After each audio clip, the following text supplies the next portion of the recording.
Hey guys, Pedro here to tell you about the latest from Ad Infinitum, Chapter 3, Downfall, out March 31st on Napalm Records. This album has 12 tracks, 54 minutes in length, and this is the band's third full-length studio record. They are an international, modern, symphonic metal band.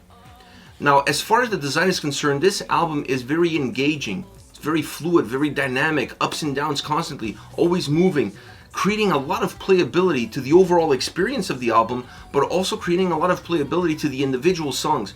You can get the most out of these tracks when you look at them in a vacuum, but when you put them all together in this style, in this order, you feel connected with the experience. You feel like this album is taking you somewhere, but you never really get to where you're trying to go. So you're ready to listen to the album all over again when you reach that final song. This is the best way to design a record that offers you 12 songs across 54 minutes. You want to make sure that that experience doesn't actually feel longer, but rather feels shorter. And that's what this album puts forward. As far as the sound is concerned, I honestly feel like the record brings back elements of the previous two albums. When I look at the first record from Ad Infinitum, it was an album that sound-wise felt very organic, very natural, very do-it-yourself. So it had that bare bones, it had that warmth experience to it, very hooky, very catchy. The second record was a little bit better produced. It had more meat on the bone from a production point of view.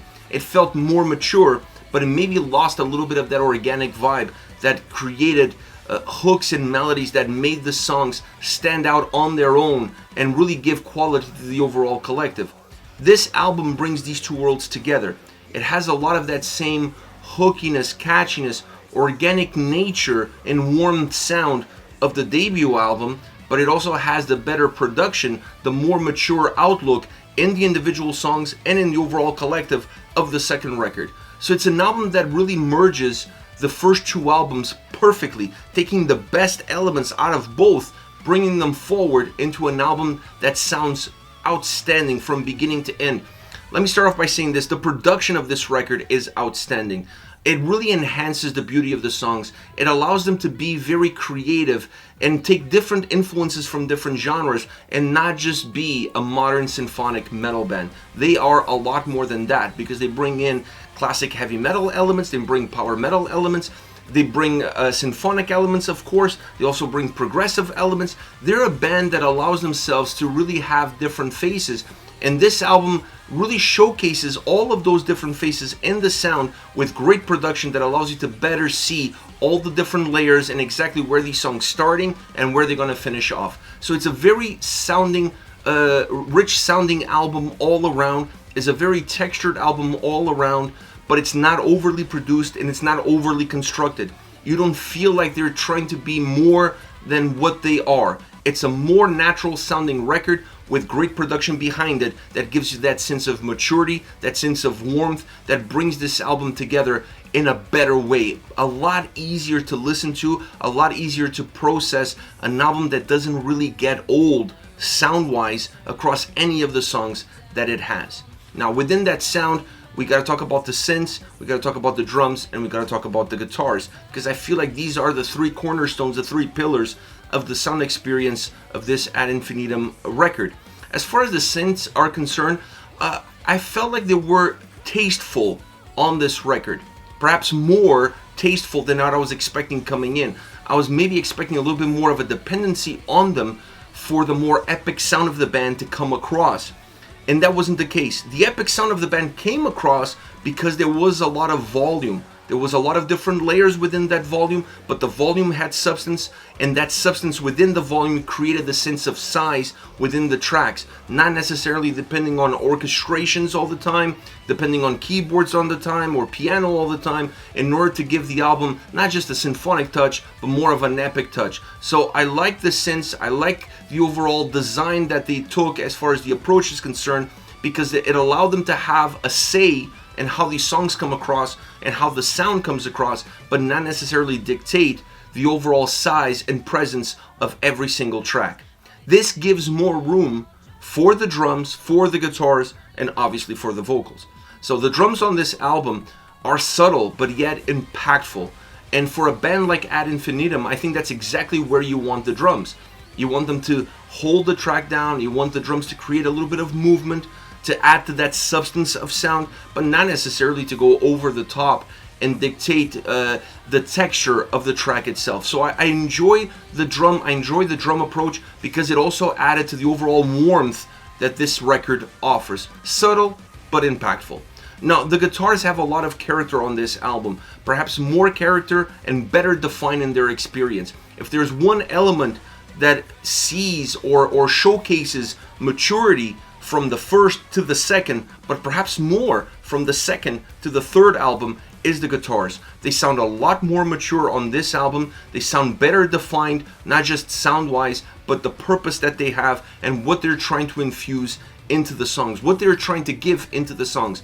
There's more of a roadmap that you can see as a listener and understand exactly what are they doing, what are they putting forward, what is their role. So it's an album that really defines that perspective from a guitar sound point of view, and that allows them to be more present. It allows them to have subtle movements within certain songs, but also drive the experience in others in order to raise the momentum, in order to make the songs more powerful, songs that are more power metal bass driven. You really see the guitars coming into the forefront and not necessarily pushing the keyboards into the forefront and hiding the guitars behind it.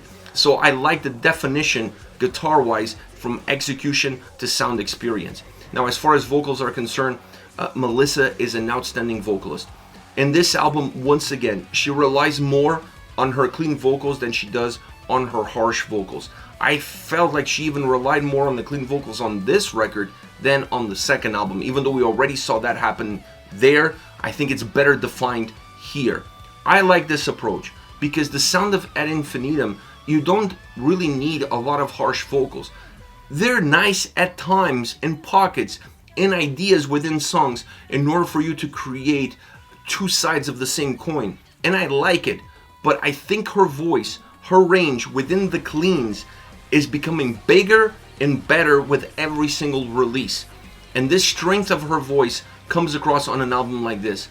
An album that has great sound, warm sound, catchy songs, both musically and vocally, with great production behind it. You add her into the mix, this album starts to move more, almost more, into a Camelot style sounding record as far as that maturity is concerned, and a lot of that comes from her vocal performance. I honestly think she's getting better and better and better, and this album she felt very comfortable in singing and pushing and extending her range and giving you a lot of emotion. A lot of herself comes across on every single song, and the style and the approach and in the way that she is singing. So from all of that perspectives, this album definitely feels like a step up from its predecessor.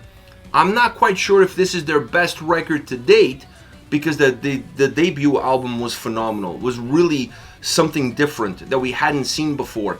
So now they're just kind of recrafting themselves, growing, morphing, evolving as a band. So this album, more mature than any other record that they've released. Better produced, more mature, more together as an album, not just a collection of songs, but it really feels like a record from start to finish with a lot of diversity in it. So I'm not going to go say that this is their best record to date, but it's definitely their most mature album to date. As far as favorite songs are concerned, I want to start off with Eternal Reigns. This is the opener, the first song on the record, and it's a great song in terms of sound, in terms of energy, with some heaviness on the guitars, still allowing the keys to soften the experience. The keys kind of take away a little bit of the heaviness of the guitars. They softened the blow, if you will, as far as sound experience is concerned, creating a very nice blend between the two. Sparkling some harsh vocals throughout this track adds to the heavier side of the song. A heavier side that at times becomes diluted, like I said. So it's nice to have those harsh vocals come in and kind of remind you that this song is not just melodies. There is some heaviness behind it. Now the chorus is very, very explosive, musically and vocally. The chorus really blows up. It really puts an exclamation mark on this song. A song that also has a great solo, and that solo helps complete the track. This is a song that has a beginning, middle, and end, and that solo really helps solidify the tail end of what this track is all about. I love the idea behind the song. I love the idea behind this track because it's an opening track that has a little bit of everything that you're gonna find on this album, from a vocal point of view, from a sound point of view, from an overall production point of view. Next we have Ravenous. The drums are more impactful, not as subtle on this track, and so are the guitars. I feel like drums and guitars on Ravenous really play a different role. They play more of a predominant role than they did, for example, on Internal Reigns. They were still there. There was some heaviness there, but like I said, very diluted at times. And this song, I felt like they had more of an impact, creating more melodic lows in the verses. It's definitely a song that comes down in the verses, and then bringing some heaviness that was underlining those verses into the forefront in the chorus, creating this nice ebb and flow, creating this nice change, drastic change from one piece to the next. Now there are some electronic style vocals that then morph into harsh vocals. I like this transition because now you're giving me a different element, you're giving me a different texture. You're not just going with Melissa's cleans, with Melissa's harsh. No, you're bringing in some electronic vocals in the middle that bridge the gap between those two and allow for a more smooth transition into something heavier. So once again, playing with what you have, playing with the tools that you have in order to make songs feel different, so that you can have the same ingredients but putting together with different recipes give you different meals. This track is a little bit like that. And this piece here, this piece of how you move from one style to another, really gives the song its own unique fingerprint, if you will, that allows the track to separate itself from the others. Last but not least, Under the Burning Skies, an outstanding ballad. I mean, this song, bring out the lighters or turn on the camera, the flash on your cell phone. This is Melissa at her best.